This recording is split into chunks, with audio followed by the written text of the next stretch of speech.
स्त्रीपुत्र चरित्र नेत्र युगली जो पात्र देखे सदा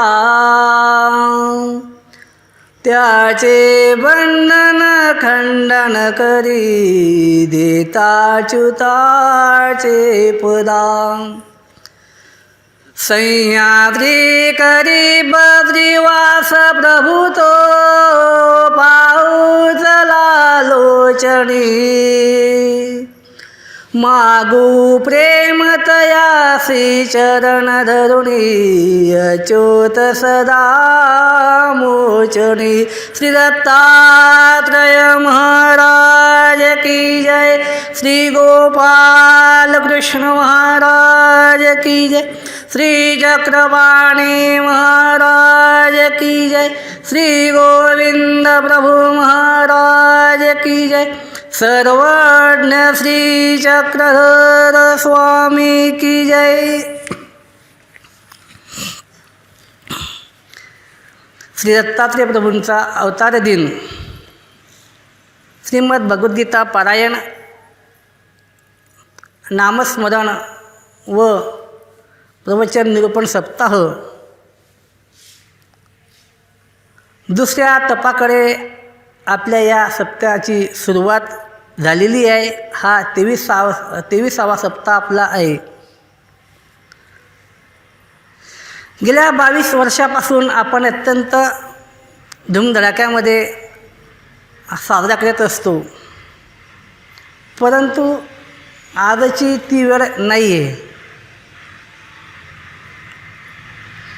कारण सर्वांना माहितीच आहे, या कोरोना विषाणूच्या संसर्गामुळे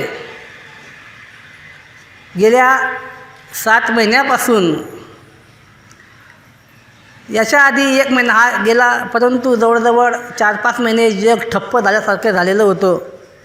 आता कुठे थोडीफार सुधारणा दिसते आहे, परंतु कालच्या थोड्या वर्तमानानुसार आणखीन दुसरं संकट यायची भीती वाटते आणि त्या दृष्टीनं काही सरकारी पाऊल उचललेले आहेत। असो, परमेश्वरांनी सर्वांचं रक्षण करावं।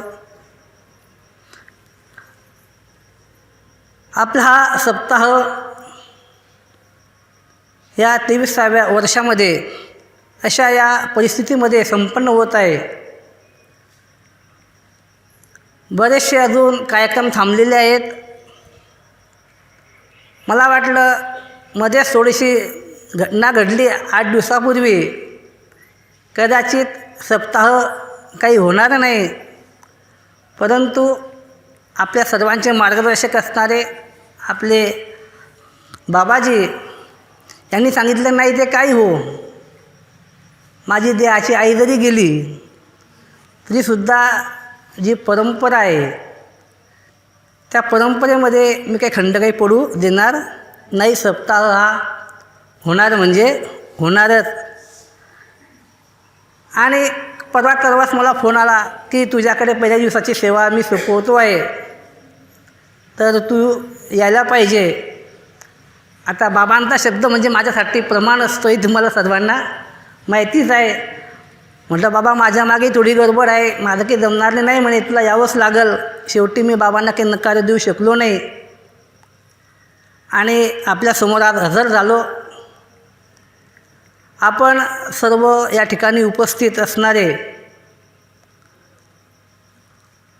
आदरणीय श्रद्धेय परमपूजनीय आमचे मार्गदर्शक असणारे आपल्या मंदिराचे संचालक श्री बाबाजी, त्याचप्रमाणे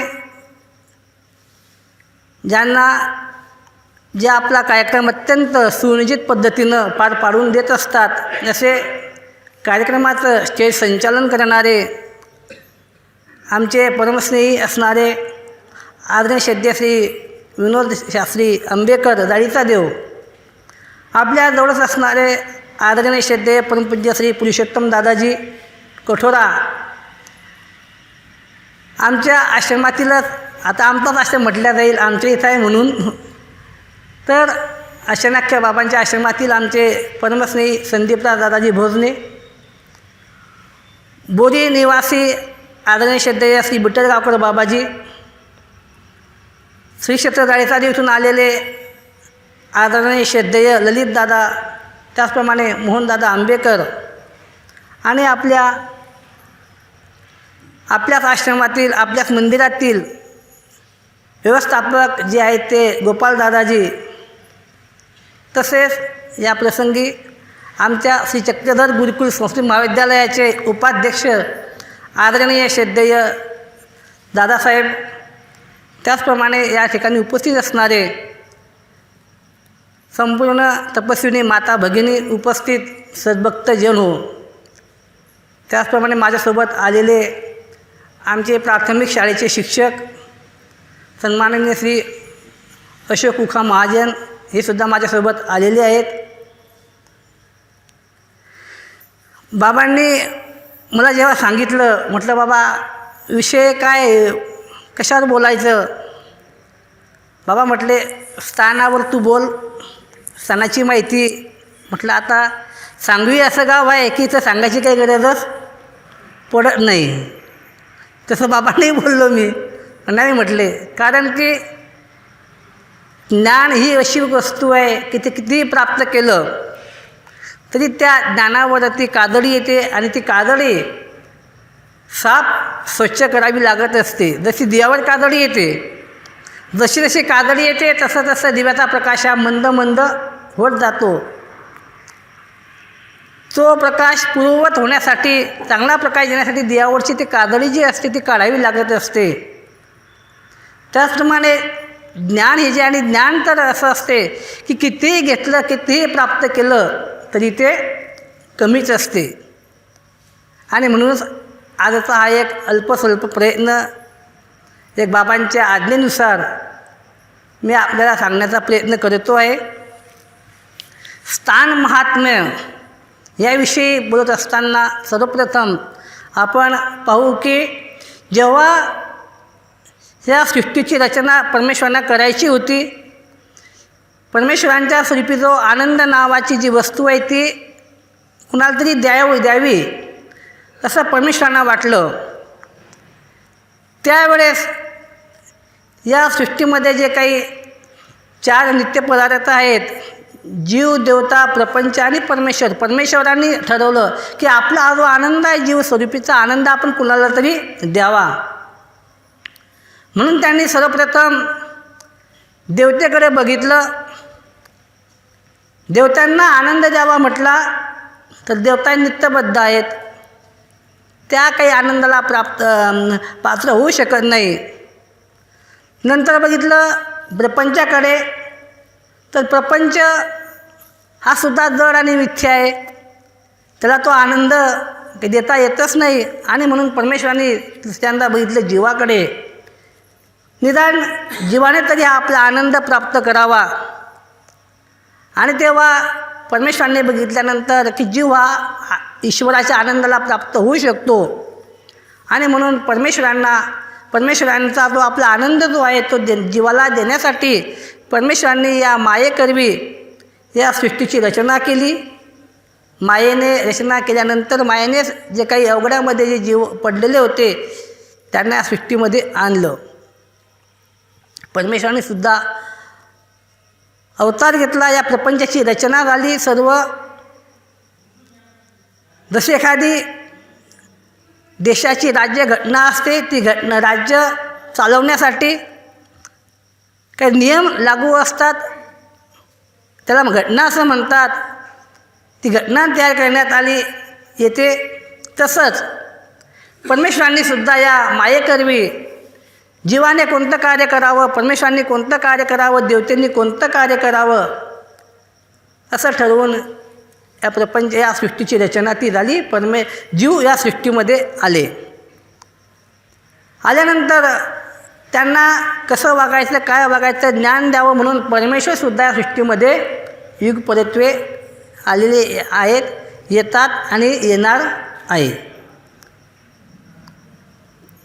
याचं श्रीकृष्ण भगवंतांनी सुद्धा सांगून ठेवलं आहे की यदा यदा धर्मस्य ग्लानिर्भवति भारत, अभ्युत्थानम धर्मस्व तदात्मानं सृजाम्यहम्, की प्रत्येक सृष्टीमध्ये जेव्हा जेव्हा धर्माचा नाश होतो तेव्हा तेव्हा धर्माची स्थापना करण्यासाठी, जीवांना योग्य ते ज्ञान देण्यासाठी मी या पृथ्वीवरती अवतीर्ण होत असतो.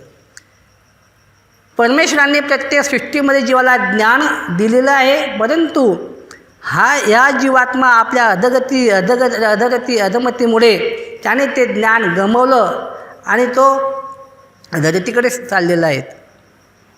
प्रत्येक सृष्टीमध्ये परमेश्वर अवतार घेऊन जीवाला ज्ञान हे देत असतात आणि त्यांचं कार्य ते जीव उद्धरणाचं कार्य जे आहे ते कार्य करत असतात.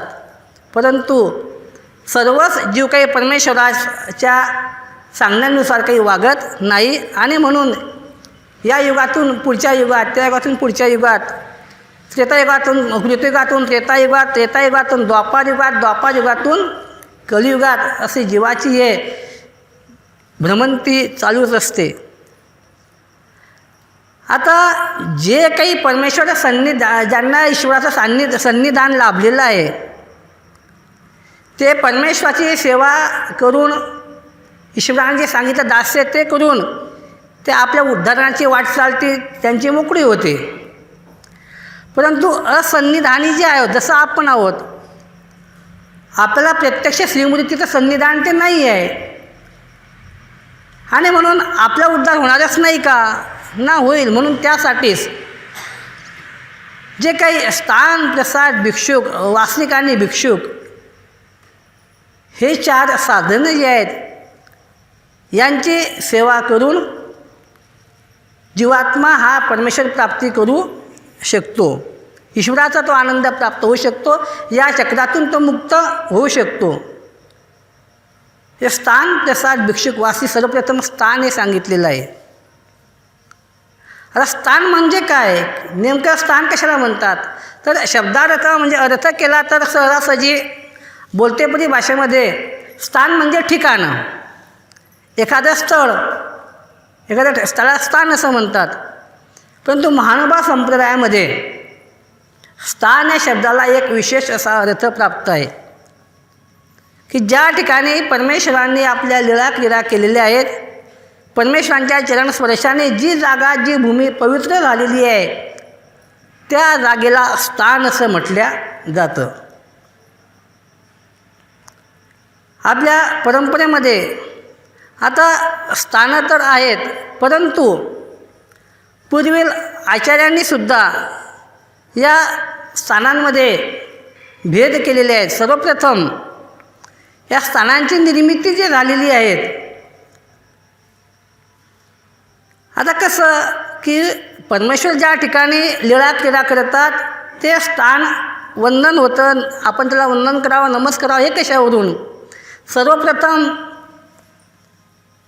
आमचे स्वामी सर्वज्ञ श्री चक्रधर प्रभू पैठण येथून निघाले रुद्रपूर जाण्यासाठी. सोबत चांगले भट्ट होते. पैठणवरून पायी भ्रमण करत रुद्रपूरजवळ असणाऱ्या खराळा या गावाजवळ स्वामी आणि चांगले भट्ट आले आणि त्यावेळेस त्या खराळा गावामधून रुद्रपूर येथील शाळेचे मंदिराचे कळस दिसू लागले.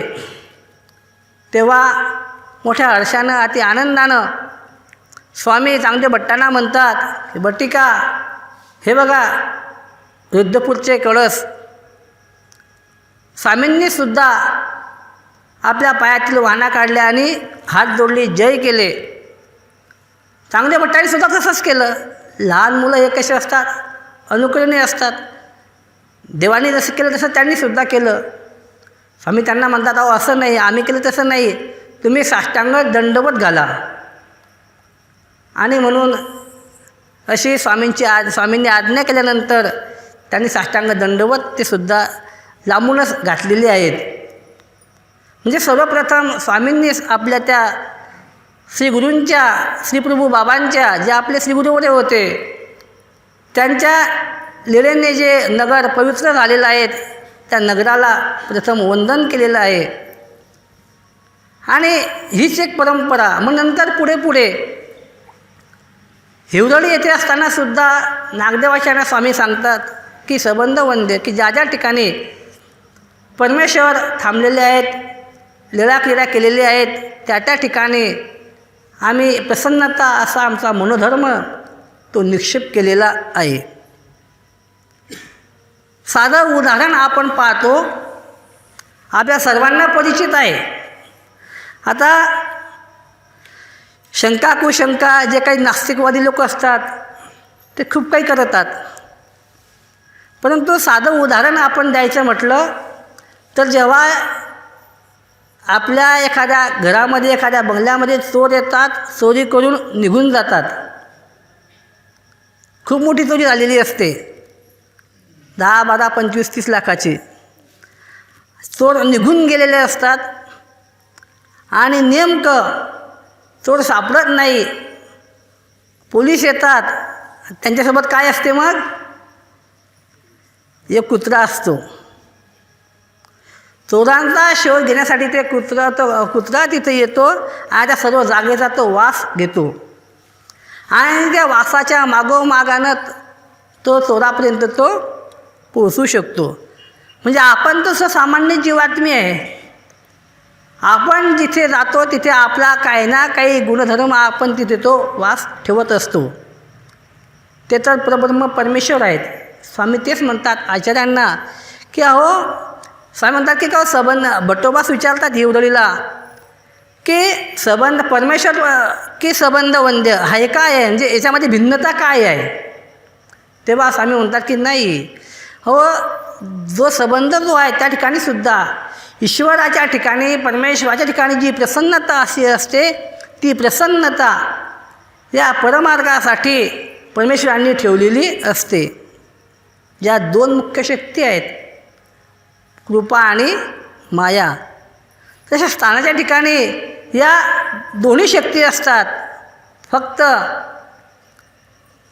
स्थानाच्या ठिकाणी मायेचं कार्य जे असते, कृपेचं कार्य ते अनुषंगिक असते आणि मायेचं कार्य हे प्रधान असते. प्रसादाच्या ठिकाणी कृपेचं कार्य, मायेचं कार्य अनुषंगिक असते आणि कृपेचं कार्य हे प्रधान असते. आता हे स्थान आणि प्रसाद याच्यामध्ये हा भेद आहे, परंतु यामध्ये सुद्धा काही काही स्थानं जे आहेत ते प्रसाद तुल्य असे आहेत की ज्या ठिकाणी कृपाशक्तीचं सुद्धा कार्य हे प्रधान रूपानं वर्तत असते. हे 5 स्थानं आहेत की ज्या ठिकाणी डोमेग्रामचा राजमठातील जो ओटा आहे तो ओटा, दुसरा आहे छिन्नस्थळी, आसन छिन्नस्थळी, तिथे सुद्धा कृपेचं कार्य प्रधान आहे. तिसरा आहे क्षत्रखार, त्या ठिकाणी सुद्धा कृपेचं कार्य प्रधान आहे. पिवळत तळवली तिथे जवळच आहे क्षत्रखारजवळ, तिथे सुद्धा कृपेचं कार्य प्रधान आहे. आणि गुडा, त्या एकाच रस्त्याने तिन्ही स्थानं आहेत. अशा 5 ठिकाणी कृपेचं कार्य प्रधान, म्हणजे हे जे स्थानं जे आहे 5 स्थानं हे प्रसाद तुल्य असे स्थानं आहेत.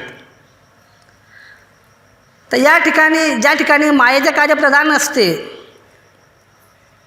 त्या ठिकाणी दोन्ही शक्ती ईश्वराने यासाठी ठेवलेल्या आहेत की प्रपंच हा जो असतो, संसारी जीवनामध्ये काही सर्व संन्यास काही घेऊ शकत नाही. प्रपंच म्हटल्यानंतर, संसार म्हटल्यानंतर या संसारामध्ये काही ना काही इच्छा आकांक्षा या असतातच आणि प्रापंचिक माणसाला त्या गरजेच्या असतात. त्यांचे ते मनोरथ पूर्ण होण्यासाठी, करण्यासाठी, त्यांच्यात येणारे काही विघ्न जे असतात ते दूर होण्यासाठी नवस दाप्यादी जे काही कार्य वर्ततात ते कार्य सर्व हे माया ती पुरवत असते. म्हणजे अहेतुक एखाद्या व्यक्तीनं जर का अहेतुक विचार ठेवून जर का काही देवाला नवस दाप्य केलं, एवढा अर्पण केला तर ते कार्य त्याचं ते माया देत असते. परंतु परमार्गाची जी क्रिया जर काही असली, दैवराटीची जर का काही क्रिया असली तर अशा ठिकाणी कृपा ही प्रधान होऊन कृपा हे त्याचा हे स्वीकार करत असते. म्हणजे कर्मराटीसाठी मायेचं कार्य आणि दैवराटीसाठी कृपेचं कार्य हे स्थानाच्या ठिकाणी वर्तत असतं. आता ही स्थानाची निर्मिती जी आहे, सांगितलं की बा परमेश्वर ज्या ज्या ठिकाणी गेले आहेत त्या ठिकाणी त्या स्थान बांधणी ही करण्यात आलेली आहे. ही केली. मग ते कोणी केली, कशी केली, स्थान हे कसं नेमकं? स्वामींच्या पश्चात स्वामी उत्तरापंथी निघून गेल्यानंतर आपल्या कल्पनासाठी सर्व परिवार जो आहे ईश्वरीचा परिवार तो सर्व रुद्रपूर येथे आला. भट्टोबास मुख्य करून भट्टोबास, माईमभट्ट, औसा हे सर्व जे आहे ते सर्व रुद्रपूरला आले. श्रीप्रभूंच्या सान्निध्यामध्ये राहिले. आता श्रीप्रभूंनी सुद्धा आपला परित्याग केला. कोणीच नव्हतं तिथे. मग तेव्हा भट्टोबा जे होते नागदेवाचार्य आपल्या काही मंडळीसह निघालेत. कुठे निघाले? गंगा तीरचे स्थान नमस्काराला ते निघाले. आणि रामसगावपासून त्यांनी स्थान नमस्कार करायला सुरुवात केलेली आहे. पैठणपर्यंत आले. तिथेसुद्धा थांबले आणि तिथून मग डोमेग्रामला आले. असे सर्व गंगा तीर सोबत बायदेवबास होते. भट्टोबास मुख्य करून सर्वांनी सर्व स्थानं जी आहेत ते स्थानं नमस केले. बेलापूरलासुद्धा जाणार होते परंतु तिथे काही गेले नाही. आणि मग नंतर काही काळानंतर भट्टोबासांच्या असं लक्षात आलं की जे स्थानं जी आहेत काही दिवसानंतर हे स्थानं काही राहणार नाहीत. म्हणून त्यांनी बायदेवबासांना आज्ञा केली की तुम्ही स्थान दर्शनही करा, स्थानांचा निर्देशही करा, कुठून कुठपर्यंत स्थान आहे, कसं आहे, कोणत्या ठिकाणी याची सर्व तुम्ही मांडणी करा. असं आचार्यांनी बायदेवबासांना आज्ञा केली. आणि अटनही करा आणि स्थानांचा निर्देशही करा. त्याच वेळेस तिकडे लीळा चरित्राचं लिखाणसुद्धा माईमभट्ट करत होते. आणि बायदेवबास हे गंगा तीरला निघालेले आहेत. अत्यंत कष्टाने कुठे कुठे स्थान आहे, कोणतं स्थान आहे हे सर्व निर्देश करून बायदेवबासांनी एक स्थानपोथी लिहिली. नागदेवाचार्यांनीसुद्धा ती बघितल्यानंतर नागदेवाचार्यांनी जे काय सत्य असत्य ते सगळं पडताळलं, सोबत चरित्र ठेवलं आणि अशी स्थानपोथी ती पहिली तयार झाली. आता स्थानपोथी झाल्यानंतर सर्व परमार्गांना ती मुखोद्गत सारखी करण्यात आली. नंतर जी मूळ स्थानपोथी जी होती ती पोथी अल्लाउद्दीन खिलजीच्या धाडीमध्ये ती नाहीशी झाली. नंतर मग त्याच्यामध्ये 5 पाठ हे तयार झाले. आता हे होत असताना 12वं शतक निघून गेलं, 13वं शतक आलं. अशा यामध्ये एक अशी घटना घडली की बुवा आता हे जे स्थानांची परंपरा जी आहे ती चालू राहावी. कारण नागदेवाचार्य हे पंथाचे ज्येष्ठ आचार्य होते. आपला परमार्ग हा त्यांना सांभाळायचा होता. एवढंच नाही तर भविष्यातसुद्धा हा ईश्वरीचा मार्ग चालत राहावा. आज जे स्थानं जे आहेत त्या ओळखणी ज्या आहे त्या ओळखणी काही काळानंतर त्या नाहीशा होणाऱ्या आहेत हे तेही जाणून होते. आणि 13व्या शतकामध्ये जेव्हा कुमरे रेमायसे यांचे नातू जे होते पंडित कमलाकर मुनी यांनी या सर्व स्थानांची बांधणी ते केलेली आहे. आता हा एक संन्यासी माणूस पण इतक्या स्थानाची बांधणी कशी केली हा एक प्रश्न पडतो. संन्यासाजवळ तर काही धनद्रव्य नसते, परंतु मग एवढ्या स्थानांची बांधणी झाली कशी काय? याच्यामागे एक खूप मोठी कथा आहे की कमलाकर मुनी हे जे होते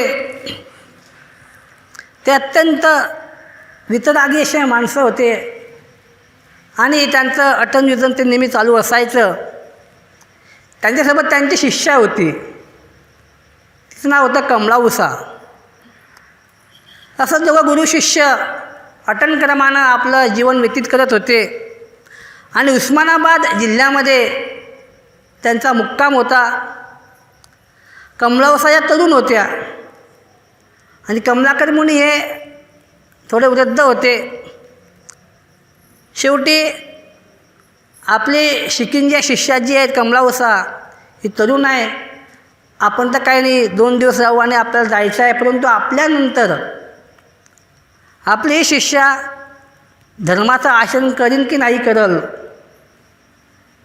याची तिला नेहमी चिंता वाटायची. आणि म्हणून त्यांनी एका दिवशी तिची परीक्षा घ्यायचं ठरवलं. परीक्षा घ्यायची कशी म्हणून भिक्षेची वेळ झाली. कमलाकर मुनी त्या आपल्या शिष्या कमलावसाला म्हणतात की कमल तू इथे बस, मी गावातून भिक्षा मागून येतो असं म्हटलं आणि भिक्षेला निघून गेले. संध्याकाळ झाली.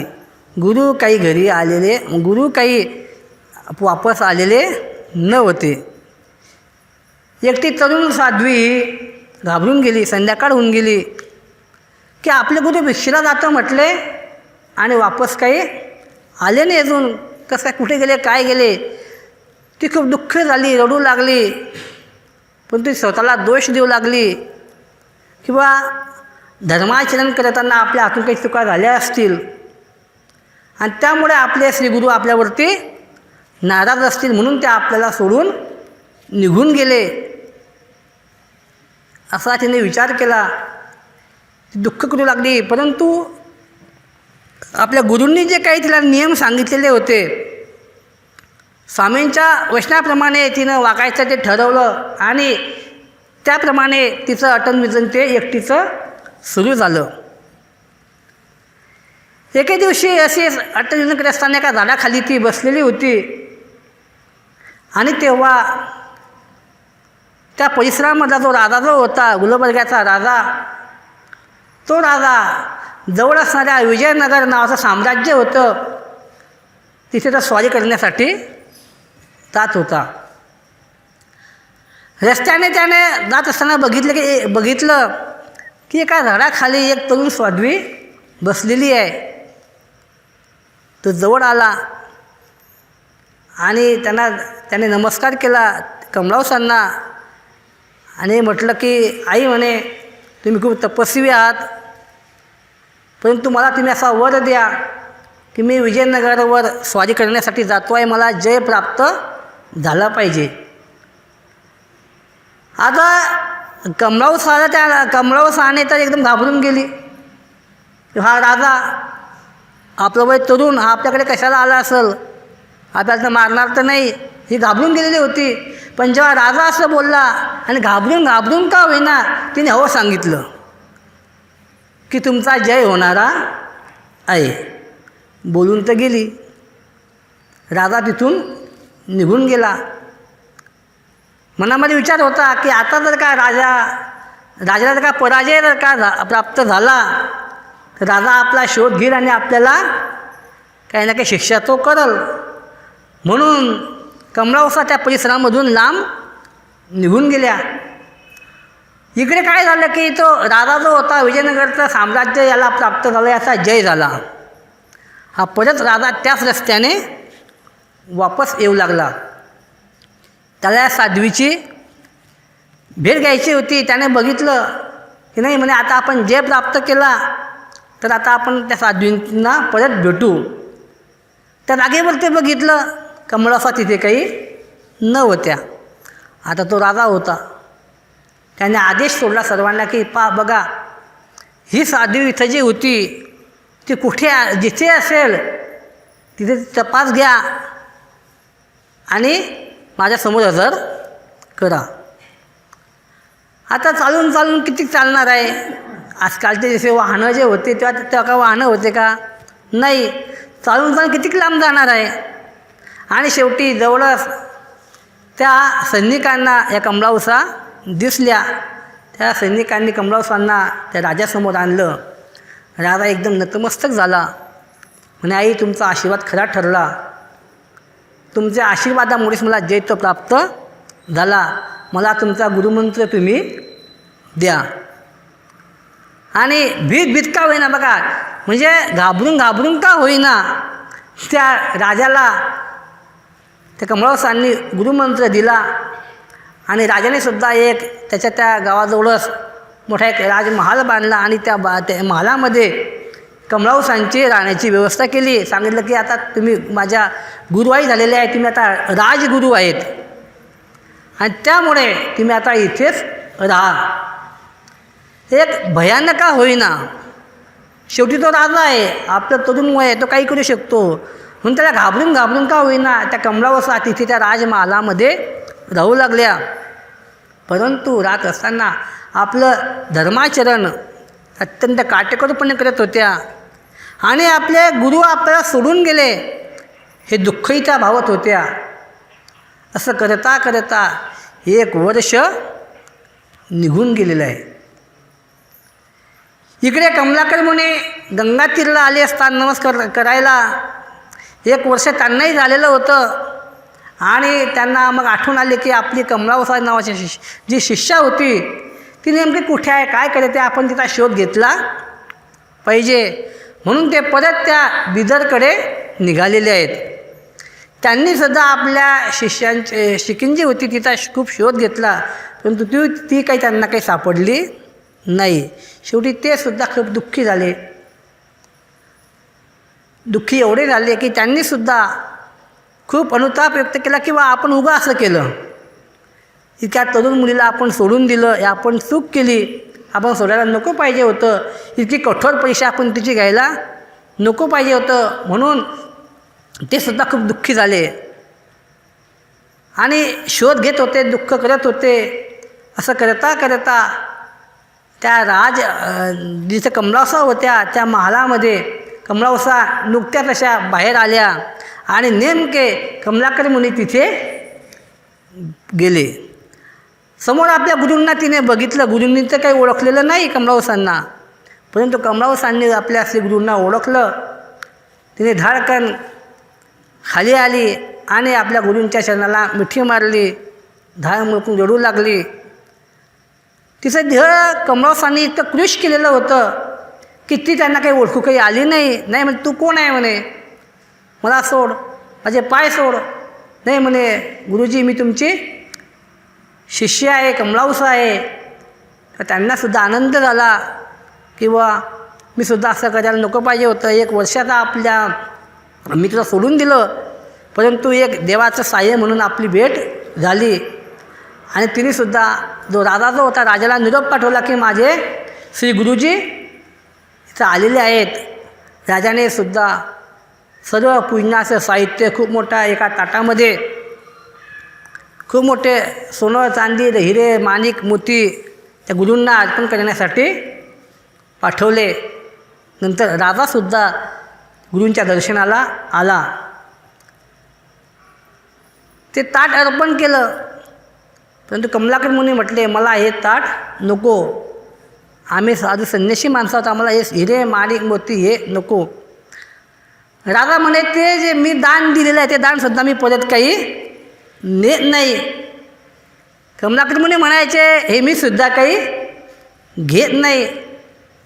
दोघांमध्ये त्या राजामध्ये आणि कमलाकर मुनींमध्ये खूप मोठी शास्त्रचर्चा तेव्हा झाली.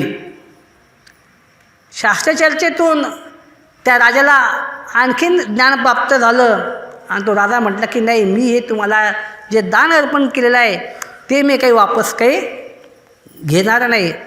शेवटी कमलावसांनी मध्यस्थी केली की मुलींना म्हटल्या की राजा ते नेणार नाही, मग आता आपणच याचा काहीतरी उपयोग करा, धर्मकार्यासाठी याचा काही उपयोग करा. तेव्हा त्यांनी विचार केला की हे जे एवढं धन जे प्राप्त झालेलं आहे हे या धनाचा उपयोग काय करायचा. आणि म्हणून त्यांना सुचलं की जे काही स्थानं जे आहेत त्या स्थानांची आपण बांधणी करू. म्हणून कमलावसासोबत आणि ते असे दोघं गुरु शिष्य ते निघाले, गंगा तीराला आले आणि त्यांनी त्या द्रव्यातून स्थान बांधणी करण्यासाठी सुरुवात केली. म्हणजे तेव्हा काही आजकालचं जसं साहित्य ते काही नव्हतं, चुना आणि दगड याच्यामध्ये त्यांनी ते स्थानाचं बांधकाम केलं. हे आपल्या पंथावरती या कमलाकर मुनींचे खूप मोठे उपकार आहे की आज त्यांनी तेव्हा त्या काळीचे स्थान बांधणी केली, म्हणून आपल्याला आज हे स्थान नमस करता येत आहे, आपण त्यांना वंदन करू शकतो आहे. नंतर कालांतरानसुद्धा स्थान बांधणी करताना काही ओळखू आले पाहिजे. आता स्थानांचे मग हे जे बांधले स्थानं ह्याच्यामध्ये प्रकार आहे. मग आता त्यांनीच प्रकार केले किंवा स्थान हे जे एक स्थानपदत्वे म्हटलं तर हे 11 प्रकार याच्यामध्ये येतात. स्थानामध्ये 11 प्रकार येतात की चरणचारी उभ्या राहणे, आद्याजवळ असणारं चांगदेव, राजमठाच्या समोर जे छोटंसं मंदिर जे आहेत त्याला आपण काय म्हणतो, सोंडीचं मंदिर. तर ते स्थान की चरणचारी म्हणजे काय, थोडा वेळ स्वामी जिथे उभं राहतात ते चरणचारी उभे राहणे. आसनस्थान ज्या ठिकाणी स्वामी थोडा वेळ बसतात ते आसनस्थान. एक येतं मग वेढेस्थान, जिथे स्वामी फिरतात, जसं येळापूर आहे वेरूळ त्या ठिकाणचे स्थानं किंवा डोमेग्रामचे स्थानं, हे सुद्धा काय आहे, हे वेढेस्थानामध्ये येतात की जिथे शतपावली करतात ते स्थानं. त्यानंतर मर्दना स्थान की ज्या ठिकाणी स्वामींना स्नानाच्या आधी उटी लावण्यात येतं ते स्थान. नंतर ते मादने स्थान, ज्या ठिकाणी स्वामींना स्नान घालण्यात आलं ते स्थान. नंतर पूजास्थान, ज्या ठिकाणी स्वामींचं पूजन झालेलं आहे असं ते पूजास्थान. नंतर आरोगणास्थान, ज्या ठिकाणी स्वामी बसून जिथे भोजन केलेलं आहे स्वामींनी ती जागा, त्याला म्हणतात आरोगणास्थान. नंतर दीर्घ विश्रांती स्थान, ज्या ठिकाणी स्वामी झोपले शयनस्थान ते स्थान. नंतर लघुपरिश्रय स्थान, ज्या ठिकाणी स्वामींनी लघुशंका केली जिथे बसून ते स्थान. एक दीर्घ परिश्रय स्थान की ज्या ठिकाणी दीर्घशंका केली ते स्थान. आणि 11वं येतं अवलोकन स्थान. अवलोकन स्थान हे वंदनीय नाही, अवलोकन स्थानाला वंदन करता येत नाही, परंतु फक्त ते स्मरणीय आहे की तिथे आपण ती लीळा जी स्वामींनी केलेली ती लीळा आपण आठवू शकतो. आता कालपद्धतीचा काय, हा एक प्रकार झाला, हा एक भेद. दुसरा एक आणखीन एक भेद आहे, त्याच्यामध्ये 6 प्रकार हे केलेले आहेत. याच्यामध्ये एक येतं की आसनस्थान, आपलं आसनस्थान की जिथे थोड्या वेळ थांबलेले आहेत ते स्थान. नंतर येतं वसतिस्थान की ज्या ठिकाणी स्वामींनी एक रात्र मुक्काम केला त्याला म्हणतात वसतिस्थान. तिसरं आहे की कुडी वसतिस्थान, ज्या ठिकाणी 2 रात्र 3 दिवस असा जिथे मुक्काम त्याला म्हणतात कुडीस्थान. नंतर स्थान, 4थ्या दिवसापासून 12 दिवसापर्यंत त्याला काय म्हणतात स्थान. आणि नंतर आहे अवस्थान, 12 दिवसापासून पुढे 1 महिन्यापर्यंत त्याला म्हणतात अवस्थान. आणि नंतर 1 महिन्यापासून पुढे जे आहेत त्याला म्हणतात महास्थान. तर असे या स्थानांचे 2 भेद आहेत. हे संपूर्ण म्हणजे आता या स्थानांची बांधणी जेव्हा झाली हे भेद झाले, एकाच्यानं 11 आणि एकाच्याने 6. आता हे भेद तर झालेत, पण स्थान ओळखू आलं पाहिजे. प्रत्येक गोष्टीचं प्रत्येक क्षेत्रामध्ये जे आहेत, दैवराटी म्हणून कर्मराटीमध्ये सुद्धा तुमचं व्यापारी व्यवसाय असो, तुमचं शेती काम असो, कोणतेही कार्य असो, त्याच्यामध्ये त्या वस्तूचं ज्ञान हे अवश्य असायला पाहिजे. जेवढं ज्ञान कर्मराटीमध्ये, संसारामध्ये, प्रपंचामध्ये जेवढं ज्ञान आपल्याला प्रपंच कसा करायचा त्याचंसुद्धा आपल्याला ज्ञान पाहिजे. मग साधा प्रपंच करायला तर का आपल्याला ज्ञान लागते आहे, काही हुशारी लागते आहे, तर परमेश्वर प्राप्त करायचं आपल्याला परमार्गामध्ये सुद्धा ज्ञान पाहिजे. परमार्गाच्या ज्या क्रिया असतात त्या क्रिया कशा करायच्या, काय करायच्या, ते सुद्धा आपल्याला त्याचंसुद्धा ज्ञान हे पाहिजेच. मग स्थान वंदन करताना ते स्थान कोणतं आहे ते सुद्धा आपल्याला माहिती पाहिजे. म्हणून आपले पूर्वज खूप हुशार होते. त्यांनी तेही जाणलं की सर्व काही ज्ञानाचे अधिकारी नाही आहे, बिचारे भोळे बाबळेही काही ना काही असतात. त्यांना ते काही समजत नाही. म्हणून त्यांनी एक जेव्हा स्थान बांधणी केली त्यावेळेस त्यांनी जे महास्थान जे आहेत त्या महास्थानाचा आकार हा मोठा घेतला. म्हणजे 3.5 ते 2.5 फुटापर्यंत त्याची लांबी रुंदी घेतली की मोठं स्थान म्हणजे कोणतं, हे महास्थान. नंतर अवस्थानातसुद्धा तसं थोडी त्याची रुंदी कमी केली. नंतर स्थानाची लांबीसुद्धा कोणी 2.5 फूट, कोणी 1.5 असे केले, कोणी चौकोनी केले. छोटी छोटी स्थानं जी आहेत, मर्दना मादने स्नान असो, आर्गोना स्थान असो, यांची ही आयताकृती याची महास्थान आणि अवस्थानाची आयताकृती. आणि जे छोटे छोटे जे स्थानं जे आहेत, मर्दना मादने आर्गोना, हे स्थानांची यांची चौकोनी ओटे केले. आणि जिथे वेढे स्थान जे आहेत तिथे असे गोल गोल त्याचा आकार दिला. हा जो आकार हे स्थान मांडणी करताना हा आकार देण्यात आला की निदान याच्याने तरी ओळखू आलं पाहिजे. असं हे स्थान बांधणी जी आहे ती स्थान बांधणी करण्यात आली. आता काही मी जे अति शिकलेले जे असतात त्यांना मी नेहमी म्हणतो की ज़्यादा ज्ञान से आदमी पागल हो जाता है. खूप विचित्र लोक असतात बरं का. जेवढं मी तर म्हणतो की जेवढं हे जग पुढे पुढे जात असेल, विज्ञान हे खूप पुढे गेलेलं आहे, खूप पुढे जाणारही आहेत, माणूस त्यामध्ये प्रगती करू शकणार आहे. आता हे आमच्या गावात पाहतो आम्ही, हे सर्व बरेचसे मुंबई पुण्यावाले घरी आलेले आहेत, ते घरून काम करतात. ते म्हणता का, एकाला म्हटलं का काम कुठे करतो, म्हणे अमेरिकेत. म्हटलं हां, इथून काम अमेरिकेत? हां म्हणे, आमची मिटिंग चालू आहे म्हणे. म्हटलं इथून कसं काय अमेरिकेमध्ये? हा म्हणे, तसंच असते म्हणे ते. म्हटलं कमालच आहे म्हटलं बा. म्हणजे बघा की एवढं हे विज्ञान पुढे गेलेलं आहे की तो इथून माणूस अमेरिकेत काम करतो आहे. आपल्या इथल्या खेड्यामधून एक माणूस अमेरिकेमधले सूत्र तो हलवतो आहे, तिथं तो बोलतो आहे, तिथेची मिटिंग चालू आहे, तो तिथं हजर दिसतो आहे. एवढे विज्ञान पुढे गेलेले आहेत. परंतु परमार्थामध्ये याच्यात सर्वच नाही, परंतु काही अतिशहाणे जे आहेत की ते या परमार्थाला मानत नाहीत.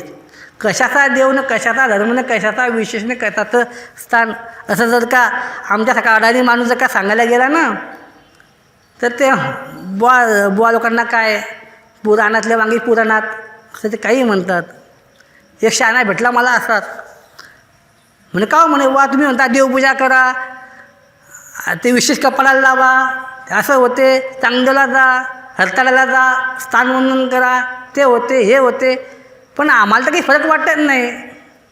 म्हटलं तुम्हाला वाटणार बी नाही. म्हणजे कसं काय? म्हटलं त्याच्यासाठी काही ना काही अंतकरणामध्ये श्रद्धा पाहिजे.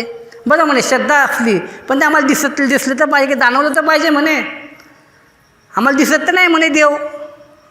म्हटलं सर्वात गोष्टी काही दिसायसारख्या नसतात, त्यांचा काही काही अनुभव घ्यायचा असतो. नाही ना म्हणे काही येत नाही अनुभव. म्हटलं एक काम करा, आपल्या घरामध्ये हा पलक जो आहे लाईटचा पलक, त्याच्यामध्ये बोट घाल म्हटलं भाऊ. म्हटलं काय होतं म्हणे नाही. म्हटलं का नाही घालत? मग शाट बसल. म्हटलं तुला दिसतं आहे का त्याच्यामध्ये करंट आहे, त्याच्यामध्ये वीज आहे, तुला दिसते आहे का? म्हणजे दिसत नाही. म्हटलं कसं दिसेल ते? जेव्हा तू त्याच्यामध्ये बोट लावशील त्या प्लगला तेव्हा तुला ते समजेल की याच्यामध्ये काही ना काही वीज प्रवाह आहे का. टेस्टर लावेल तेव्हा तुला समजेल की याच्यामध्ये काही ना काही वीज प्रवाह आहे. तो दिसत नाही, तो जाणवतो. तो दिसत नाही, तो जाणवतो. तसं म्हटलं, जसं तो जाणवत असतो तसं विशेष असतात, स्थान असते. त्या स्थानाच्या ठिकाणी, त्या विशेषाच्या ठिकाणी जेव्हा अत्यंत आदराने श्रद्धेने तुम्ही तो विशेष नमस्कारणार, ते स्थान नमस्कारणार, तुमच्या कपाळ जे आहेत कपाळाचा आणि त्या स्थानाचा जेव्हा संपर्क होईल तेव्हा त्याच्यामध्ये काय आहे ते तुम्हाला समजेल. अन्यथा असं दुरून काही सांगता येत नाही. जसा त्या प्लगमध्ये त्या तारामध्ये वीज प्रवाह आहे किंवा नाही हे त्याला टच केल्याशिवाय समजत नाही, तसंच त्याच्यामध्ये काय आहे, त्या स्थानामध्ये काय आहे, त्या विशेषाच्या ठिकाणी काय आहे, जेव्हा तुमचं मस्तकाचा आणि त्या स्थानाचा जेव्हा संपर्क येईल तेव्हाच तुम्हाला ते समजेल. म्हणून हे जे आहेत की जेव्हा स्थानवंदन म्हणा, परमेश्वर तर म्हणतात की आम्ही त्या ठिकाणी आमचा जो प्रसन्नसा मनोधर्म जो आहे, ज्या शक्ती, ज्या मायाकृपा शक्ती विशेष ज्ञानाला परमेश्वरसुद्धा देत नाहीत, त्या ईश्वराने त्या ठिकाणी त्या ठेवलेल्या आहेत. चरित्रामध्ये सुद्धा याला प्रमाण आहे. भोगरामचं चरित्र आहे, रामटेकचं. ते स्थान तो ओटा अजूनही जसाच तसा आहेच. भोगरामचं आपण ते स्थानवंदन केलेलं आहे की ज्या ओट्यावर स्वामी झोपायचे, नंतर त्या ठिकाणाहून स्वामी मनसरला गेले. स्वामी निघून गेल्यानंतर एक ब्राह्मण होता, तो ब्राह्मण त्या ओट्यावरती येऊन बसायचा. त्यासुद्धा काय व्हायची स्थिती होऊ लागली. स्वामी ज्या ओट्यावरती झोपायचे, बसायचे, त्या ओट्यावर तो ब्राह्मण बसल्यानंतर त्यासुद्धा काय तिथे स्थिती होऊ लागली. आणि खाली उतरला की काही नाही. नंतर तिथला जो पुजारी जो होता, तो पुजारीसुद्धा भोगरामाचा जो पुजारी जो होता, तो सुद्धा त्या ओट्यावरती पाणी टाकून स्वच्छ धुवून तिथे पूजन अर्चन तो करू लागला. किंवा जसं तेव्हासुद्धा त्याला जसं स्वामींपासून स्थिती सुख वाटत होतं, ते सुख त्याला त्या स्थानापासून वाटत होतं. म्हणजे जे कार्य आपले जे काही परमार्गाच्या ठिकाणी जे 4 वेद जे सांगितलेले आहेत, हे नामवेद, नामाचा वेद असतो. स्थानवेद, स्थानासुद्धा वेद होतो. एक मार्गवेद, मार्ग साधू संतांना बघितल्यानंतर साहजिकच मनुष्याच्या ठिकाणी एक ईश्वराच्या विषयी आवडी उत्पन्न होते, मार्गाच्या विषयी आवडी उत्पन्न होते. आणि एक देवता वेद, असे 4 वेद आहेत. तर त्यापैकीच हा एक आहे स्थानवेद.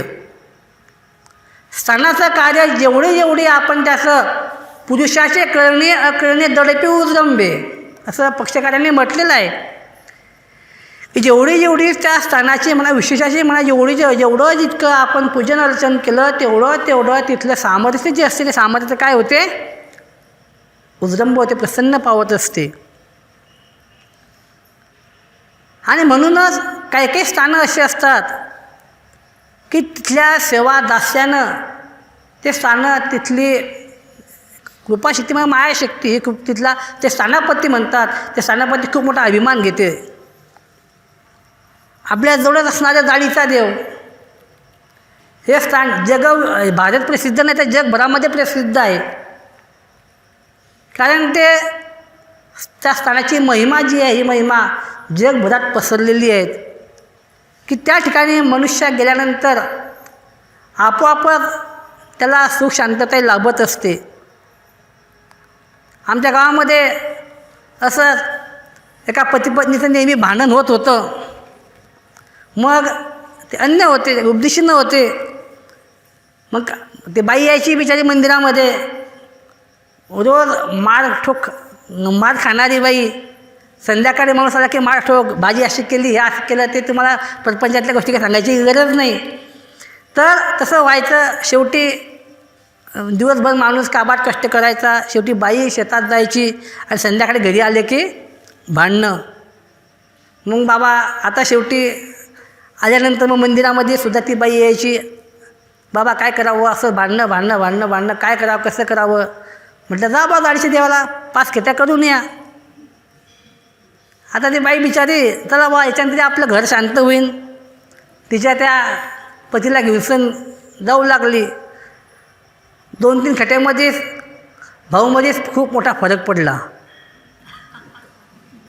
बाईमध्ये बी फरक पडला. म्हणे बाबा 3 खेट्या झाल्या. म्हटलं मग म्हणे शांतता आली म्हणे घरामध्ये. म्हटलं मग 5 ते करा पुऱ्या. आता म्हणे 5 करते म्हणे. 5 केल्या. परत 6वी परत खेडबी केली. आणि मग अचानकच म्हणे बाबा माझ्या घरामध्ये खूप शांतता लागली. म्हणे आता म्हणे मी उपदेश घेते. अन्यबाई परंतु उपदेश घ्यायला तयार झाली. म्हटलं बाई तुझ्या माणसाला आधी दे, नंतर तू घे. नाही म्हणे मी आधी घेते म्हणे, नंतर त्यांना घ्यायला लावते. मग शेवटी तो खंडूभाऊ बी रोज मंदिरमध्ये येऊ लागला आणि काय म्हणे बुवा मस्त जायचं देवाला दानं पडीन म्हणे आणखीन. असं तसा 2-2, 3-3 दिवस तो तिथे राहू लागला. म्हणजे झालं असं कसं काय म्हणे. म्हणे माझा स्वभाव जो होता तो एकदम तामस तमतम करणारा होता, खूप रागीट होता. तो स्वभाव एकदम शांत झाला. हे प्रकार म्हणजे एवढा माझ्यामध्ये फरक कसा काय झाला. एका दिवशी बसला तो, ते दोघे पती पत्नी बसले. म्हटलं ते जे स्थान जी आहेत तिथे स्वामींनी लीलाच ती केलेली आहे तशी. म्हणजे कशी की जेव्हा स्वामी त्या ठिकाणी बसले होते त्यावेळेस त्या वाघिणीचे पिल्लं होते. त्या वाघिणीच्या पिलांना स्वामींनी जवळ घेतलं. लांब अशी ती वाघीण गेलेली होती. तिने माणसाचा वास बघितला, वास तिला आला आणि ती धावत आपल्या पिलाजवळती आली. तिने बघितलं की कोणतरी त्या मनुष्याच्या मांडीवरती आपले पिलं हे बसलेले आहेत आणि ती देवांवरती झडप घालण्यासाठी एकदम पेशाने रागाने ती आली. परंतु स्वामींनी आपल्या कृपादृष्टीने तिला काय केले, आपल्या नजरेने तिला शांत केलं की ती सुद्धा देवाच्या चरणाजवळ येऊन बसली. ते स्थान ते आहे. जसं म्हणून संसार प्रपंचामध्ये एखादा मित्र म्हणतो, म्हणजे आम्ही जरी संसार प्रपंच करत नसलो तरी हा अनुभव आहे की प्रपंचामध्ये सुख हे काही नसते. हा अनुभव आमचा, म्हणजे दुसऱ्यांचा अनुभव आम्ही पाहतो. या घटना काही ना काही कुरबुरे चालूच असतात. परंतु अशा कुरबुरी, काही इच्छा आकांक्षा यामधून जीवाला सुटका प्राप्त म्हणजे होत असेल तर ते निव्वळच्या स्थानामुळे होते. पेशा एवढे कार्य जे असते ते स्थानापती इतका अभिमान घेतं की काही तुम्ही मागितलं, काही तुमच्या इच्छा आकांक्षा असल्या तर ते स्थानापती आपोआप ते पूर्ण करत असते. फक्त पाहिजे असते श्रद्धा. त्या श्रद्धेनं आपण ते जर का केलं तर परमेश्वर त्याचा फळ निश्चितच देतातच. आणि जाडीचा देव असो, इकडे आपलं कणाशी असो, कुठेही समजा हे स्थानापतीचे कार्य खूप मोठे मोठे आहे. आणि या उपदेशी जे काही वाढतात समजा त्याच्यामध्ये हा ईश्वरीचा परिवार जो वाढतो आहे, या परिवार वाढण्यामध्ये स्थानापतीने जो अभिमान घेतलेला आहे असं दिसतं. आता आपल्याकडे जाडीच्या देवाचे 3 साधू संत आलेले आहेत. मला तरी मी नेहमी जात असतो की त्या ठिकाणी उपदेशी लोकांपेक्षा अन्य लोक जास्त येतात. का हो दादा, ऐके असं हौशे गौशे नवशे यात्रेला तर उपदेशी कमीच असतात. जास्त म्हणजे अन्य लोक जास्त असतात. त्यांना तिथला गुण येत असतो, त्यांना तिथं मनशांती लाभत असते. आणि असे ज्यांना मनशांती लाभत असते ते हळूहळू ते ईश्वर मार्गाकडे ते लागत असतात, ते येत असतात. अनुभव बरेचसे असे काही अनुभव आहेत की ते तुमच्यासमोरही आहेत आणि ते आमच्यासमोरही असतात.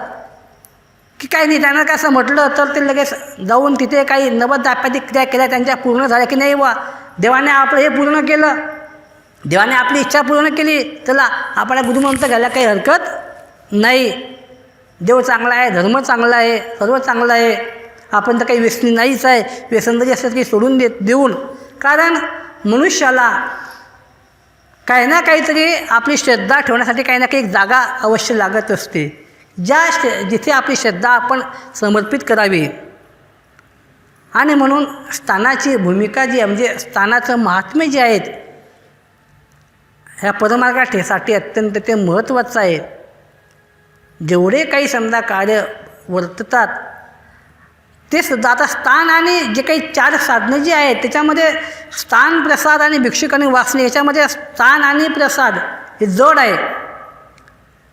जरी वास्तविक आणि भिक्षुक श्रेष्ठ असला तरीसुद्धा स्थान आणि प्रसाद यांच्यासाठी वंदनीय आहे.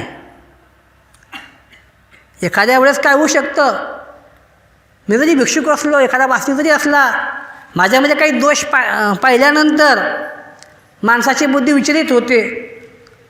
साधू संतांच्या ठिकाणी काही दोष बघितल्यानंतर पाहिल्यानंतर त्यांची श्रद्धा ढळमळीत होऊ शकते. एखाद्या वासनिकाच्याकडे पाहिल्यानंतर समोरच्याची श्रद्धा ढळमळीत होऊ शकते. परंतु स्थान हे जे आहेत, स्थान प्रसाद हे जे आहेत, हे अत्यंत याच्या ठिकाणी निर्दोषत्व आहे. यांच्या ठिकाणी काही दोषरूप नाही आहे. तिथे काही आपला दोष काही दिसत नाही. साधू संतांच्या ठिकाणी दिसतील परंतु तिथे काही दिसत नाही. म्हणून स्थानाचं महात्म्य जे आहे हे महात्म्य खूप मोठं आहे.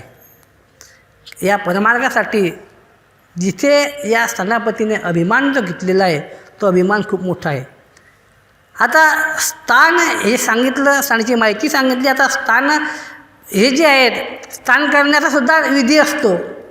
नुसतं जाऊन डोकं टेकवणं, एक नारळ ठेवणं म्हणजे याला काही असा विधी काही म्हटल्या जात नाही. आता बाबा तर सांगतच असतात, तर आता हे सांगायचा माझा काही अधिकार नाही. मंत्रीसुद्धा एक तो विषय मला बाबांनी दिला आहे. तर स्थान नमस्कार करण्याची सुद्धा एक विधी असतो.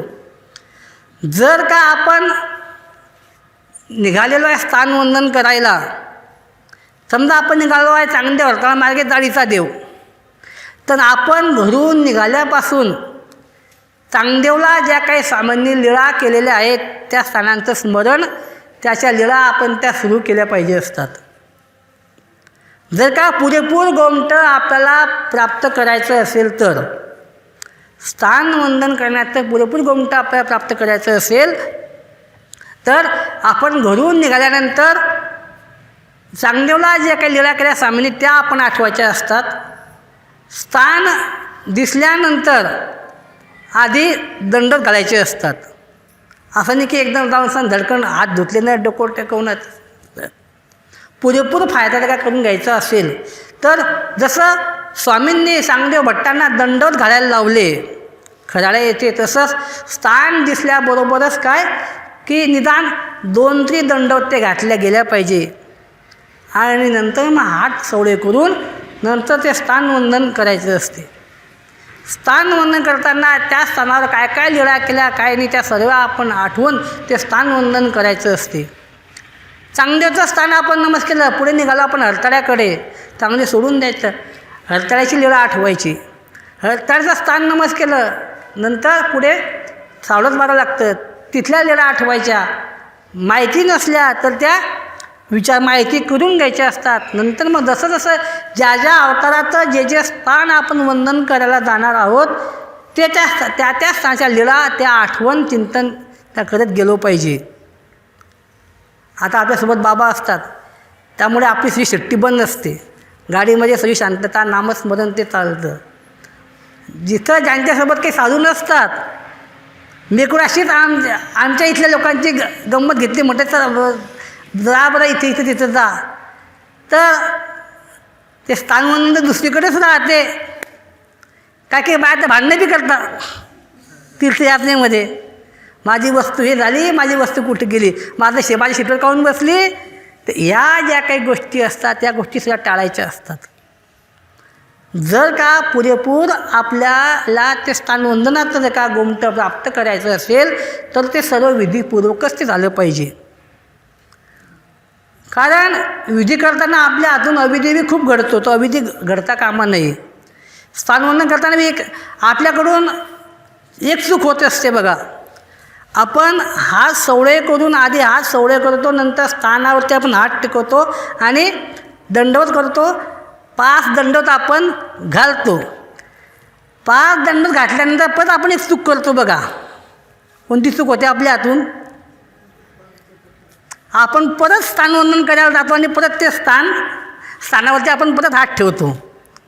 जे स्थान आपण नमस्कार करायच्या आधी आपण हात सोडे करतो, दंडोत आपण जमिनीवर घालतो ना, खाली फरशी असते तिथं आपण ते हात टेकवतो. 1 वेळ टेकवत नाही, 5 वेळ टेकवतो.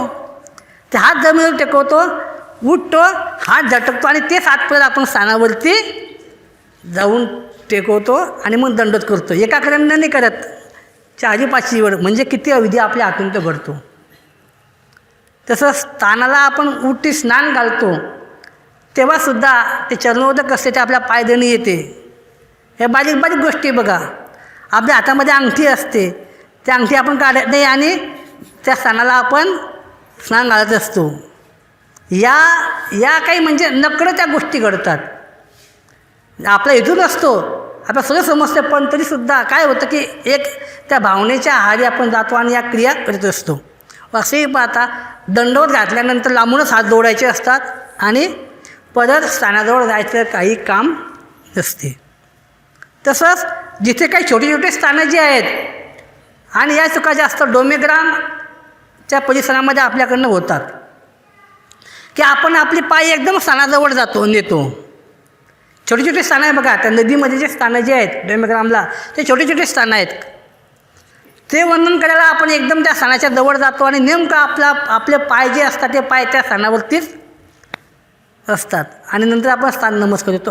या ज्या गोष्टी ज्या आहेत याच्यामुळे काय होते तो अविधी होत असतो, अविधी तो घडत असतो. पण या गोष्टी तर काही व्हायला नको असतात. शेवटी आपण प्रपंचामध्ये असतो, खूप वेळ काढून आपण ते स्थानवंदन करायला जात असतो. त्या स्थानाच्या योगाने ज्या ज्या काही धार्मिक क्रिया आपण करत असतो तर त्यासुद्धा एक महिन्यातून 8 दिवस म्हणा, आपल्या वर्षातून 8 दिवस म्हणा, 6 महिन्यातून 8 दिवस म्हणा, आपण प्रपंचातून ते जो काही वेळ काढत असतो, जो काही पैसा खर्च करत असतो, तो पुरेपूर आपला कारणी लागला पाहिजे. तर काही असेही प्रकार आहेत किंवा नुसतं गमन म्हणून जायचं, फिरायला म्हणून जायचं, तर बाबा फिरायलाही जायचं, स्थानिक नमस्कार करायचे, देवपूजाबी करायची, हा जर का भाव जर का आपल्या मनामध्ये जर का असला तर त्याचं गोमटा आपल्याला ते काही लागल तुम्हाला, परंतु जेवढं लागावं तेवढं काही लागत नसते.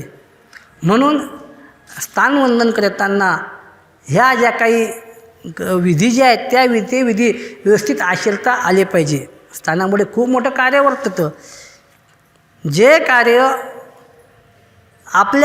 मी तर म्हणतो की आपला जो उद्धार जो आहे, आपल्या उद्धाराचं जे दार आहे, तर हे प्रवेशद्वारच आहे स्थान. म्हणजे तिथूनच आपल्या परमार्थी वाटचाल जी आहे ती सुरू होते. कुठून? स्थानापासूनच ती सुरू होते. कारण प्रसन्नता शिवाची त्या ठिकाणी असते. खूप मोठमोठे कार्य हे तर सांगितलंच की 90 जाप्यात हे कार्य आपोआप पूर्ण होत असतात. तशी योग्यता जी आहे ती योग्यतासुद्धा लागत असते आणि लागावी. जीवाचा उद्धार व्हावा यासाठीच परमेश्वराने त्या ठिकाणी ती मायकृपा शक्ती ठेवलेली आहे की नाही, याच्या योगे तरी असन्निधान स्थितामध्ये जे काही जीवात्मे जे आहेत त्यांच्या उद्धारणाची वाटचाल मोकळी व्हावी म्हणून परमेश्वराने त्या ठिकाणी या शक्तींचा निक्षेप केला. प्रसन्नता असा तो धर्म आहे तो ईश्वराने त्या ठिकाणी ठेवलेला आहे की त्याच्या योगे आपली जी वाटचाल ती होत असते. म्हणून स्थान प्रसाद भिक्षुक वासनिक अशा या 4 साधनामध्ये हे स्थानाचं महात्म्य हे खूप मोठं आहे. पूर्वीच्या म्हणजे जे काही आपलं होऊन गेले विद्वान लोक त्यांनीसुद्धा या स्थानाच्या महात्म्यातील मोठमोठी पुस्तकं लिहिलेली आहेत. आहे बा सह्याद्री वर्णन, हे सुद्धा काय पुस्तक आहे, त्या स्थानाचंच महात्म्य त्याच्यामध्ये आहेत. युद्धपूर वर्णन, डोमेग्राम वर्णन, वाकी महात्म्य, असे बरेचसे जे आहेत, पलटण महात्म्य, की प्रत्येक ठिकाणी जे ज्या स्थानांचं महात्म्य जे आहे ते त्या आपल्या पूर्वजांनी ते लिहून ठेवलं की कोणत्या ठिकाणचं कोणतं महात्म्य जे आहे ते आहे, हे सगळं लिहून ठेवलेलं आहे. त्याचा जर का आपण अभ्यास जर का केला तर तेव्हा आपल्याला समजतं की नाही या स्थानांमुळे कोणकोणता कसं कार्य हे वर्ततं. सर्व आपल्या पूर्वजांनी हे आपल्याला शिदोरी दिलेली आहेत आणि सर्व आपल्याला प्राप्त करायचं. याच्याशिवाय आपल्याला जर आता ईश्वराचं सन्निधान मिळेल ही शाश्वती खूप कमी आहे. कारण मी तर म्हणतो की आपल्या कंटाळूनच देव तिकडे निघून गेले आहे, आपल्या जन्माच्या आधीपासून तिकडे निघून गेले आहे. ते काय आता वापस काही येणारच नाही. परंतु त्यांनी जे काय आपल्याला ही वाटचाल आपल्याला मोकळी करून दिलेली आहे त्याच्यातून आपला आत्मउद्धार तो साधायचा आहे. आपलं आयुष्य हे खूप कमी आहे. आपण पाहतो आमची तरुण कंपनी म्हणते की नाही म्हातारपणामध्ये देव धर्म करू. आमचं काय राहिलं अजून, म्हातारे होते आम्ही देवधर्म करू, परंतु म्हातारपण आपल्याला येईल याची शाश्वती नाही. आपल्या जन्माचं समजा आपल्याकडे रेकॉर्ड आहे, परंतु आपल्या मृत्यूचं रेकॉर्ड आपल्याकडे ते नाही आहे. मी तर नेहमी सांगत असतो की माणसाच्या सर्वात जवळ काय असेल तर त्याचं मरण हे आहे. आणि हे आपल्या या कोरोनानं आपल्याला दाखवून दिलेलं आहे. सर्वांचे चेहरे कसे निस्तेज पडलेले होते जेव्हा हे जे बंदी जी होती, संचारबंदी जी होती, तेव्हा सर्व कसे एकदम लुडे पांगडे होऊन गेलेले होते, सर्व बंद. दवाखान्यामध्ये आजारी असून दवाखान्यामध्ये जाता येत नव्हतं. एवढा मनुष्य हा जो असतो हा इतका कसा आहे तो परावलंबी झालेला आहे. आणि अशा अवस्थेमध्ये ह्या प्रपंचामध्ये राहूनसुद्धा आपल्याला जर का ईश्वर प्राप्ती जर का करून घ्यायची आणि घ्यावीच लागणार आहे, त्याशिवाय आपला उद्धार तर तो होणारा नाही आहे.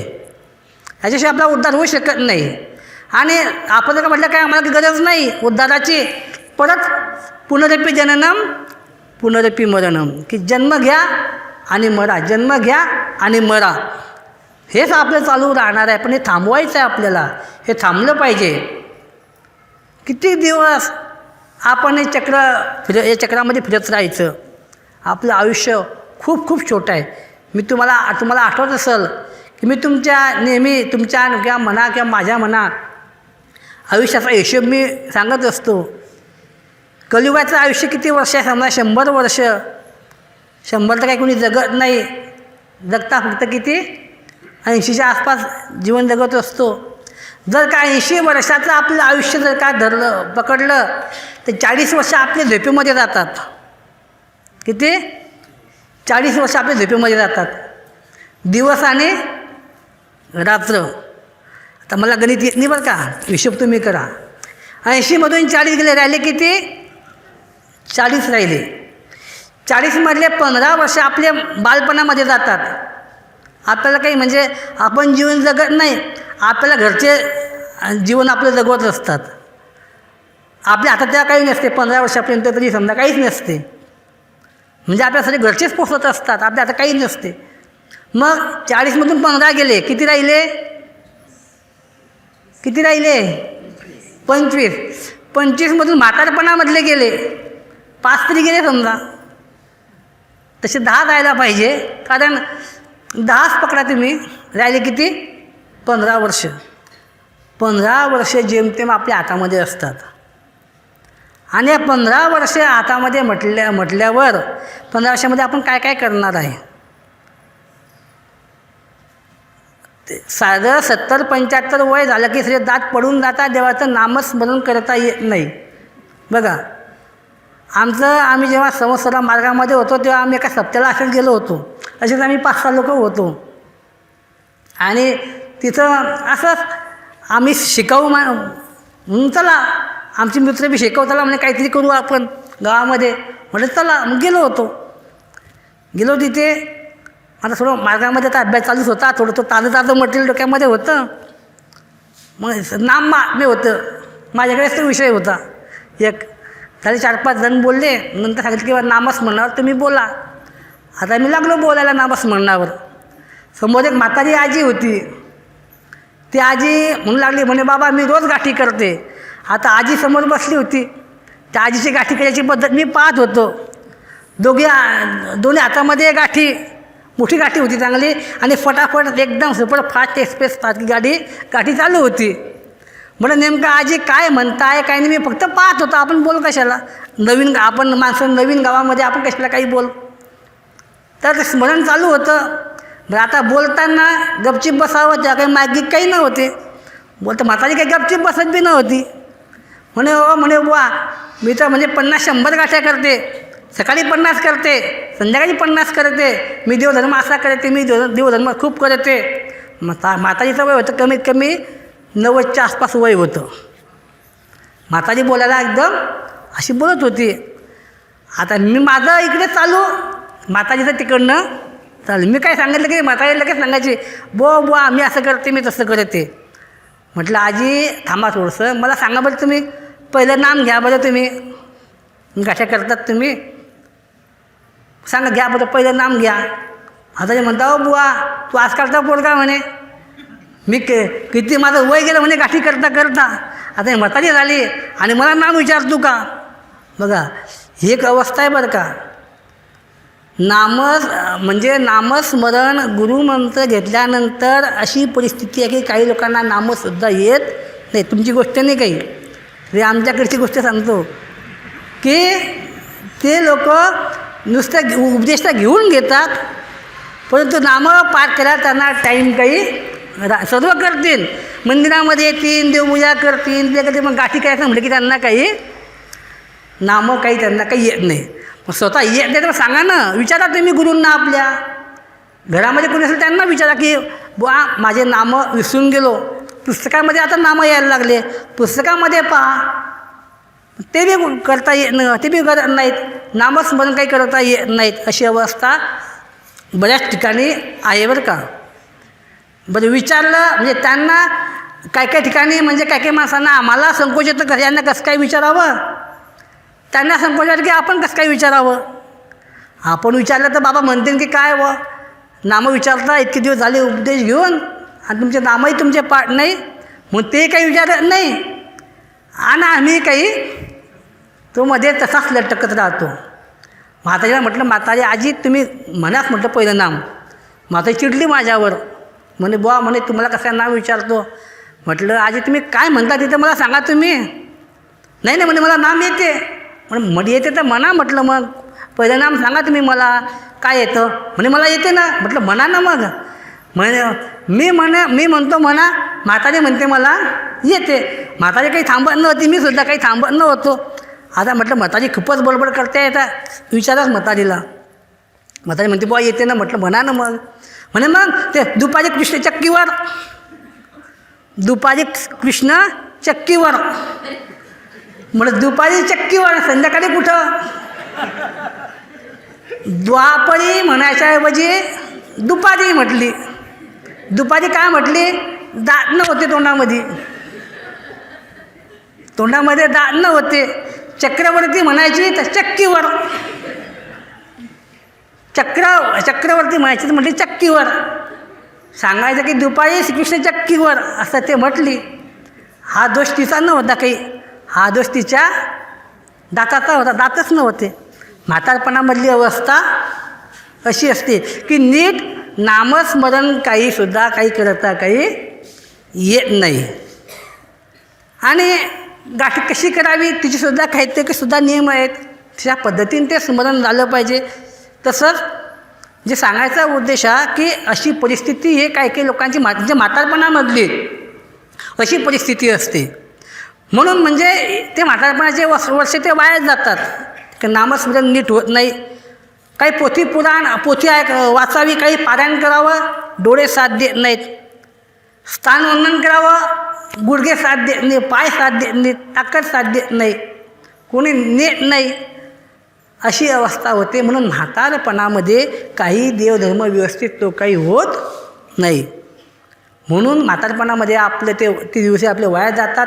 जेमतेम या 80-100 वर्षामधले आपल्या हातामध्ये कमीत कमी फक्त 20 ते 25 वर्ष, 15 ते 20 वर्ष आपल्या हातात असतात. आणि अशा 15 ते 20 वर्षामध्ये आपल्याला आपला संसारही करायचा आहे आणि आपल्याला आपला प्रपंचही करायचा आहे. म्हणून जोपर्यंत आपल्या शरीरामध्ये ताकद आहे, जोपर्यंत आपल्या हातापायामध्ये ताकद आहे, डोळ्यामध्ये ताकद आहे, तोपर्यंत बहुतेक स्थानवंदन करावं असं म्हटलेलं आहे. एकवेळ स्थानवंदन केलं आणि झालं बा, एकवेळ मी केलं उद्धवपूर, एकवेळ केलं मी डोमेग्राम, एकवेळ केलं मी पैठण, असं म्हणून चालणार नाहीत.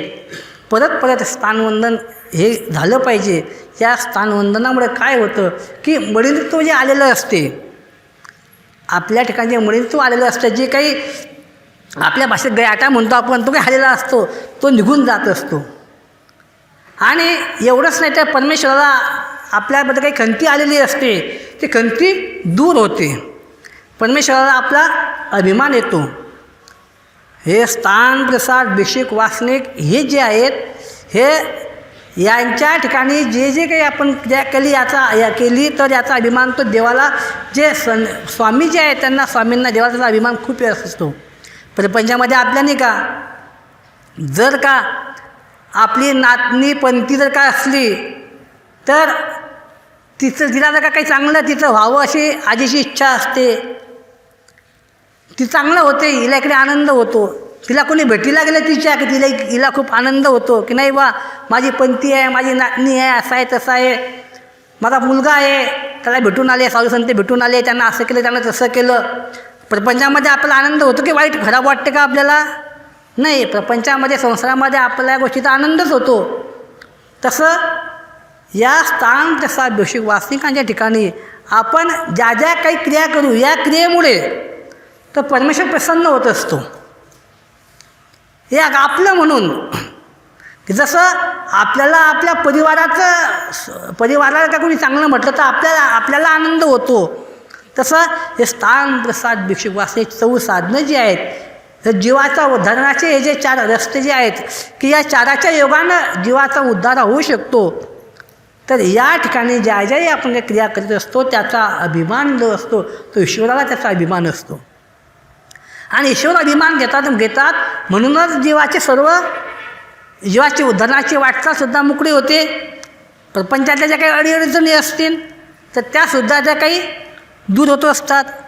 प्रपंचामध्ये आता अशातला भाग नाही. आम्ही साधू संत असूनही समजा आम्ही जातो असं कुठं स्मरणाला, इकडे जातील स्मरणाला 5 दिवस, इकडे जातील 10 दिवस, काही ना काही मनशांती लाभावी, आपल्या ठिकाणी जे काही मरणत्व आलेलं आहे ते दूर व्हावं, ईश्वराला आपली कणक उत्पन्न व्हावी, यासाठी हा स्थान विधी जो आहे, स्थान वंदन विधी, स्थान नमन करण्याचा विधी हा सुद्धा जेवढा प्रपंचिक लोकांना आहे तेवढाच आम्हालासुद्धा जो आहे. आणि आम्हीसुद्धा असं हटन विजन करतच असतो, त्या योगानं स्थानवंदन ते करतच असतो आणि ते करायला पाहिजे. ते जर का आपण केलं तरच आपण आपला उद्धारत्व आहे तो उद्धार होऊ शकतो. असं हे बाबांनी जो विषय जो दिला होता स्थान महात्म्य, बाबांनीच म्हटलं बाबा मी कसं बोलू, बाबांनी सांगितलं मला असं बोल म्हणे. मग बाबांनी जेवढं सांगितलं होतं तेवढंच मी तुम्हाला सांगितलेलं आहे आणि तुम्हीसुद्धा ते ऐकून घेतलं. आता याच्यामध्ये खरं काय खोटं काय ते बाबा बसलेलेच आहे, त्यांनी त्याचं हे शिरनिर्णय आहे. जेवढं चांगलं आहे तेवढं आपण घ्या आणि जे काही समजा थोडंसं काही असलंही थोडंसं माझ्याकडून काही चुका झाल्या असतील त्या मला माझ्या पदरामध्ये टाकून, एक तुम्ही माझ्यापेक्षा ज्येष्ठ आहेत, श्रेष्ठ आहेत, बाबांनीसुद्धा काही चुकलं असेल तर माफ करावं. आणि बाबांच्या आज्ञेनं एक बाबांची आज्ञा म्हणून मी या ठिकाणी आलो. काही जास्त बोललो असेल तर आपण सर्वांनी मला क्षमा करून परमेश्वर चरणी माझे बोबडे मी अर्पण करतो आणि माझे 2 शब्द संपवतो. श्री दत्तात्रेय महाराज की जय.